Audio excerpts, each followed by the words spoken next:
ಹುಟ್ಟುಹಬ್ಬ ಆಚರಣೆ ಸಮಾಜಕ್ಕೆ ಸಂದೇಶ ಸಾರುವಂತಿರಬೇಕು. ಈಶ್ವರ್ ಗುಡಜ್. ಹುಟ್ಟುಹಬ್ಬವೆಂದರೆ ಸಾಕು. ಈಗಿನ ಕಾಲದ ಯುವಕರು ದುಂದು ವೆಚ್ಚಗಳನ್ನು ಮಾಡುತ್ತಾ ಬೇಡವಾದ ರೀತಿಯಲ್ಲಿ ಹಾಗೂ ಸ್ನೇಹಿತರೊಂದಿಗೆ ಪಾರ್ಟಿಯನ್ನು ಮಾಡಿ ಹಣವನ್ನು ವ್ಯರ್ಥ ಮಾಡಿಕೊಳ್ತಾರೆ. ಆದರೆ ಗೋಕಾಕ್ ತಾಲೂಕಿನ ಮಾನಿಕವಾಡಿಯ ಈಶ್ವರ್ ಗುಡಜ್ ಇವರು ಗೋಕಾಕ್ ಫಾಲ್ಸ್ನ ಯರಗಲ್ ಮಠದ ಅಭಿನವ ಶಂಕರಾನಂದ ಸ್ವಾಮಿಗಳು ನೇತೃತ್ವದಲ್ಲಿ ವ್ಯರ್ಥ ಖರ್ಚುಗಳನ್ನು ಮಾಡುವ ಬದಲು ನಾವು ಹುಟ್ಟಿದ ದಿನವನ್ನು ನೆನಪಿನಲ್ಲಿ ಇಡುವ ಸವಿ ನೆನಪಿಗಾಗಿ ಸಮಾಜ ಸೇವೆಯ ಕಾರ್ಯಗಳನ್ನು ಮಾಡಿ ಮಾದರಿಯಾಗಿದ್ದಾರೆ. ಇನ್ನು ಈಶ್ವರ್ ಗುಡಜ್ ಮಾತನಾಡಿ, ಡಿಜೆ ಹಚ್ಚಿ ವಿನಾಕಾರಣ ದುಂದು ವೆಚ್ಚ ಮಾಡಿ ಹುಟ್ಟುಹಬ್ಬ ಆಚರಿಸದೆ ಸಮಾಜಕ್ಕೆ ಸಂದೇಶ ಸಾರುವಂತಿರಬೇಕು. ಆಚರಣೆ 4 ಜನರಿಗೆ ಉಪಯೋಗವಾಗುವಂತಿರಬೇಕು. ಸುಮಾರು 50ಕ್ಕೂ ಹೆಚ್ಚು ಬೈಕ್ ಸವಾರರಿಗೆ ಹೆಲ್ಮೆಟ್ ನೀಡಿ ಸಂಚಾರ ನಿಯಮ ಪಾಲಿಸುವಂತೆ ತಿಳಿಸಿದರು. ನಂತರ ಶಾಲೆಯ ಮಕ್ಕಳಿಗೆ ಪುಸ್ತಕ, ವೃದ್ಧಾಶ್ರಮ, ವಿಕಲಚೇತನರ ಆಶ್ರಮಕ್ಕೆ ತೆರಳಿ ಅವರಿಗೆ 1 ದಿನದ ಮಟ್ಟಿಗೆ ಊಟದ ವ್ಯವಸ್ಥೆಯನ್ನು ಮಾಡಿ ಮಾದರಿಯಾಗುವ ಮೂಲಕ ತಮ್ಮ ಹುಟ್ಟುಹಬ್ಬವನ್ನು ಆಚರಿಸಿ ಸಾರ್ಥಕವನ್ನಾಗಿಸಿದ್ದಾರೆ. ಈ ವರ್ಷ ಹೆಲ್ಮೆಟ್, ಮುಂದಿನ ವರ್ಷ ನನ್ನ ವ್ಯಾಪಾರದಲ್ಲಿ ಲಾಭ ಬಂದಲ್ಲಿ ಮುಂದಿನ ವರ್ಷವೂ ಲೈಸೆನ್ಸ್ ನೀಡಿ ಇದೇ ರೀತಿಯಲ್ಲಿ ಆಚರಣೆಯನ್ನು ಮಾಡಿಕೊಂಡು ಬಂದು ಈಗಿನ ಕಾಲದ ಯುವಕರಿಗೆ ಸ್ಫೂರ್ತಿದಾಯಕವಾಗಿದ್ದಾರೆ. ಅಂದ್ರ ನಾವು ಡಿಜೆ ಹಚ್ಚಿ ಅವು ಬರ್ತಡೇ ಆಚರಣೆ ಮಾಡ್ಕೋದ್ರ ಹಣ ಪೋಲ್ ಆಗ್ತಾವ. ಇಂಥ ಹೆಲ್ಮೆಟ್ ಕೊಡೋದಾಗ್ಲಿ, ರಕ್ತದಾನ ಶಿಬಿರ ಮಾಡೋದಾಗ್ಲಿ, ಆರೋಗ್ಯ ತಪಾಸಣೆ ಮಾಡೋದಾಗ್ಲಿ, ನಾವು ಹೋದ ವರ್ಷ ಸಹಿತ ರಕ್ತದಾನ ಶಿಬಿರ ಮತ್ತು ಆರೋಗ್ಯ ತಪಾಸಣೆ, ಕಣ್ಣಿನ ತಪಾಸಣೆ ಮಾಡಿದ್ದು. ಈ ವರ್ಷ ನಾವು ಹೆಲ್ಮೆಟ್ ವಿತರಣೆ ಮಾಡ್ಬೇಕಂಬುದು ಉದ್ದೇಶ ಏನಂದ್ರೆ ಈಗ ನೋಡ್ರಿ, ನಮ್ಮ SP ಸಾಹೇಬರು ಏನ್ ಹೇಳಿದಾರ, ಎಲ್ಲರೂ ಕಡ್ಡಾಯವಾಗಿ ಹೆಲ್ಮೆಟ್ ಅನ್ನ ಧರಿಸಬೇಕು. ಮತ್ತ ಈ ಗೋಕಾಕದಾಗ ಎಲ್ಲಾ ಕಡೆ CCTV ಕ್ಯಾಮ್ರಾ ಅದಾವ. ಯಾರ ಹೆಲ್ಮೆಟ್ ಹಾಕೋದಿಲ್ಲ ಅವ್ರಿಗೆ ಬರೋ ಇದನ್ನ ನೋಟಿಸ್ಗಳು ತಾನಾಗೆ ಬರ್ತಾ ಇದಾವ, ಯಾರು ಗಾಡಿ ಹಿಡಿಯೋದಿಲ್ಲ. ಮತ್ತೆ ಏನ್ ಮಾಡ್ತಾರೆ, ಕೆಲವೊಂದು ಹುಡುಗರು ಅದಾರ, ನಮ್ಮ ಹುಡುಗರ ಯಾರ ಗಾಡಿ ಹಿಡಿದ್ರೆ ಹೆಲ್ಮೆಟ್ ಇದನ್ನು ಅಣ್ಣ ಹಿಂಗಾಗೈತಿ ನಾವು ಹೇಳ್ತೀವಿ ಸೀದಾ ಪೊಲೀಸರಿಗೆ, ಸರ್ ನಿಮ್ದು ಏನೈತಿ ಪ್ರೊಸೀಜರ್ ಅದನ್ನ ಮಾಡ್ರಿ ಅಂತ ನಾವು ಹೇಳ್ತೀವಿ. ಅದಕ್ಕಾಗಿ ನಾವ ಹುಡುಗರಿಗೆ ಹೆಲ್ಮೆಟ್ ಕೊಟ್ಟು ಅಂದ್ರ ಆ ವ್ಯಕ್ತಿ ಏನಾರ ನಮಗ್ ಫೋನ್ ಹಚ್ಚಿದಂದ್ರ ಮೊನ್ನೆ ಕೊಟ್ಟಪ್ಪ ನಿನ್ಗೆ ಹೆಲ್ಮೆಟ್, ಯಾಕೆ ನೀ ನನಗೆ ಫೋನ್ ಹಚ್ಚಿದಿ ಅನ್ನುವಂತ ಕೆಲಸವನ್ನ ನಾವು ತಡೆ ಹಿಡಿಯುವ ಸಲುವಾಗಿ ಈ ಒಂದು ಕಾರ್ಯವನ್ನು ಮಾಡ್ತಾ ಇದ್ದೀವಿ. ಸರ್, ಈಗಿನ ಯುವಕರಿಗೆ ಏನ್ ಹೇಳಕ್ಕೆ ಇಷ್ಟಪಡ್ತೀರಿ?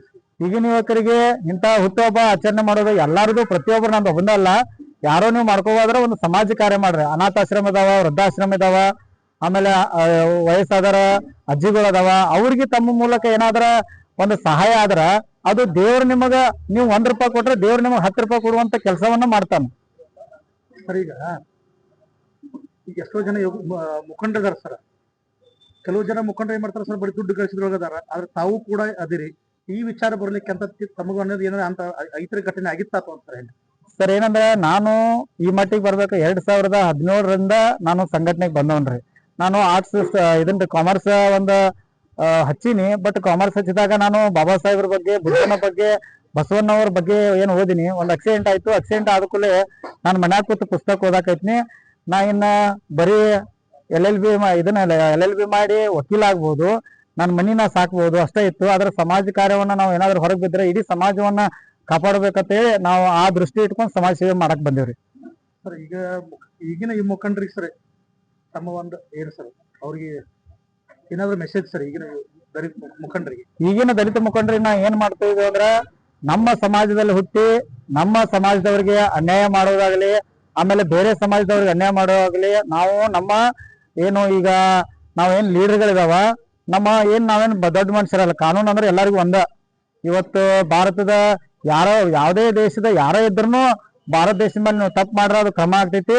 ಆದ್ರಿಂದ ದಯಮಾಡಿ ಬಡ ಜನರಿಗೆ ಅನ್ಯಾಯ ಮಾಡುವುದನ್ನ ನಿಲ್ಲಿಸ್ಬೇಕಂತ ನಾನು ವಿನಂತಿ ಮಾಡ್ಕೋತೇನೆ. ಸರ್, ಇವತ್ತು ಕೆಲವು ತಾವು 50 ಕೊಟ್ಟಿದ್ದೀರಿ, ಆದ್ರೆ ಬರೋ ಜನ 200 ಜನ ಬಂದಿದೆ ಸರ್. 2ನೇ ಹಂತದಲ್ಲಿ ಏನೋ ಕೊಡುವಂತ ವಿಚಾರ ಇಟ್ಕೊಂಡಿದ್ರ ಸರ್? ಏನಂದ್ರೆ ನಾವು 50 ಅಷ್ಟೇ ಕೊಡ್ತೀವಿ ಅಂತೇಳಿ ನಾವು ಆಲ್ರೆಡಿ ನಾವು ಜಾಸ್ತಿ ಕೊಡ್ತೀವಿ ಅಂತ ಏನ್ ಹೇಳಿಕಿಲ್ರಿ. 50 ಕೊಡ್ತೀವಿ. 50 ಜನರಿಗೆ ನಾವು ಹೆಲ್ಮೆಟ್, ಯಾಕಂದ್ರೆ ನಮ್ದು ಶಕ್ತಿ ಎಷ್ಟೈತಿ ಅಷ್ಟೇ ಕೊಡ್ಬೇಕಲ್ರಿ ಸರ್. ಈಗ ಬಂದಿರುವಂತ ಜನ 200 ಅದಾವ. ಅದಕ್ಕಾಗಿ ನಮ್ಮ ಫ್ರೆಂಡ್ಸ್ಗಳು ಅದಾರ. ಈಗ ಕೆಲವೊಂದ್ ಮಂದಿ ಏನು ನಮ್ಮ ಕೃಷ್ಣನಾದ ಆಯ್ತು, ನಮ್ ಜಿಯಾ ಆಯ್ತು, ಎಲ್ಲರೂ ಬಂದಿದಾರ. ಅವರು ಏನಂದ್ರು ನಾವು ಸಹಿತ ನಿಮಗ ಸಹಾಯ ಮಾಡುವಂತ ಕೆಲಸವನ್ನ ನಾವು ಮಾಡ್ತೀವಿ ಏನಿದಾರ.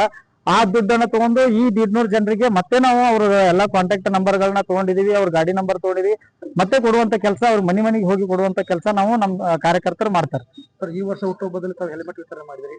ಮುಂದೆ ಬರುವಂತ ಹುಟ್ಟುಹಬ್ಬದಲ್ಲಿ ತಮ್ಮ ವಿಚಾರ ಏನಿದೆ? ಮುಂದಿನ ಆಕ್ಚುಲಿ ನನಗೆ ಏನೈತೆ ಅಂದ್ರೆ ಲೈಸೆನ್ಸ್ ಮಾಡುವಂತ ಕೆಲಸ ಮಾಡ್ಬೇಕಾಗಿತ್ತು ನಾವ್ರಿ.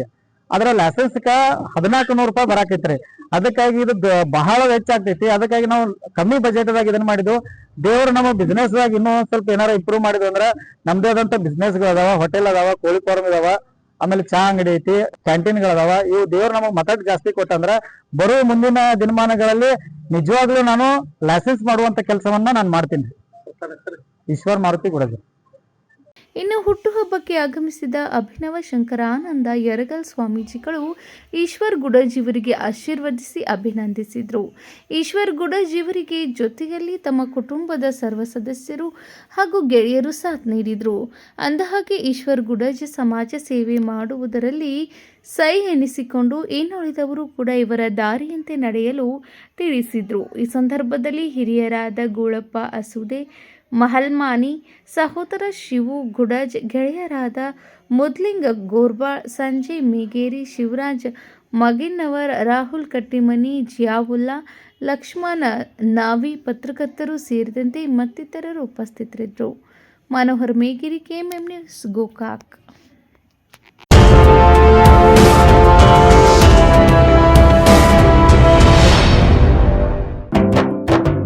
जले दीप अंगना में होगी रोशन दुनिया, पलकों तले छा जाए चांद तारों का साया, रंगोली में खिले रंग खुशियों के भी तराने, तन मन झिलमिल जाए हर पल होंगे सुहाने, ये अटूट बंधन खिले हर आशियाना, रंग वस्त्रों का खजाना, मन भाए आराधना, आराधना मारुति गली बेलगाम, मन भाए आराधना.